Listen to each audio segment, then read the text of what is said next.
నేడు ఉదయం 11 గంటలకు వైఎస్ జగన్ ప్రెస్ మీట్. రైతుల సమస్యలు, మెడికల్ కాలేజీల ప్రైవేటీకరణ అజెండా. ఏపీలో ఆరోగ్యశ్రీని ప్రైవేటుకు అప్పగించేందుకు ఉత్తర్వులు జారీ. ఆరోగ్యశ్రీని ఇన్సూరెన్స్ కంపెనీలకు అప్పగింతకు నిర్ణయం. భారత ఉపరాష్ట్రపతిగా రాధాకృష్ణన్ ఎన్నిక. జస్టిస్ సుదర్శన్ రెడ్డిపై 152 ఓట్ల మెజార్టీతో గెలుపు.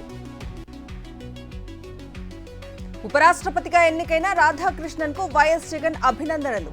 దేశ సేవలో విజయం సాధించాలని కోరుకుంటూ ట్వీట్. నేపాల్లో ముదిరిన రాజకీయ సంక్షోభం.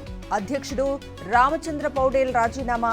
హింసాత్మక ఘటనల నేపథ్యంలో కీలక నిర్ణయం.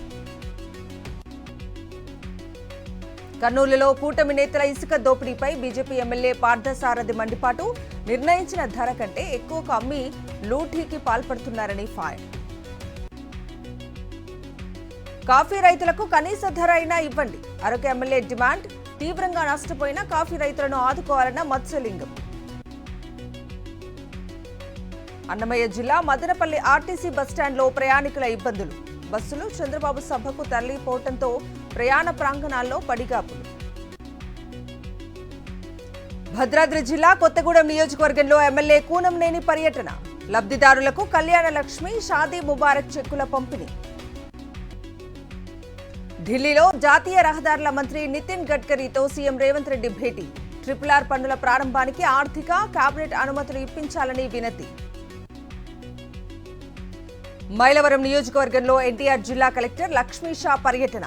కొండూరులో యూరియా సరఫరా తీరును పరిశీలించిన కలెక్టర్. కేటీఆర్ పై ప్రభుత్వ విప్ ఆది శ్రీనివాస్ హాట్ కామెంట్స్. పార్టీ ఫిరాయింపులపై తెగ వాగుతున్నాడు. సత్య హరిశ్చంద్రుడిలా విలువలకు బ్రాండ్ అంబాసిడర్లా ఫీల్ అవుతున్నాడని ఫైర్. వరంగల్లో స్నేహితులతో కలిసి సొంతంగా కిడ్నాప్ నాటకం. నాటకాన్ని ఛేదించిన పోలీసులు. 2 యువకులు అరెస్ట్. ప్రియుడు మోసం చేశాడని హైవేపై ప్రియురాలి బంధువుల ధర్నా. ఇబ్రహీంపట్నం జగదల్పూర్ రోడ్డుపై ట్రాఫిక్ జామ్. ప్రియుడిపై పలు సెక్షన్ల కింద కేసు నమోదు. మహబూబాబాద్ జిల్లా కొత్తగూడ మండలంలో కోతి, కుక్క సయ్యాట. జాతి వైరం మరిచి కలిసిమెలిసి జీవిస్తున్న మూగ జీవాలు. శ్రీశైలం ఆలయంలో నందీశ్వర స్వామికి వైభవంగా విశేష అర్చనలు. లోక కళ్యాణం కోసం నిర్వహించిన ఆలయ అర్చకులు. టీపాడ్ బతుకమ్మ సంబరాలకు సర్వం సిద్ధం. అక్టోబర్ 4న అలెన్ ఈవెంట్ సెంటర్లో వేడుకలు. టీపాడ్ బతుకమ్మ కిక్ ఆఫ్ ఈవెంట్ విజయవంతం.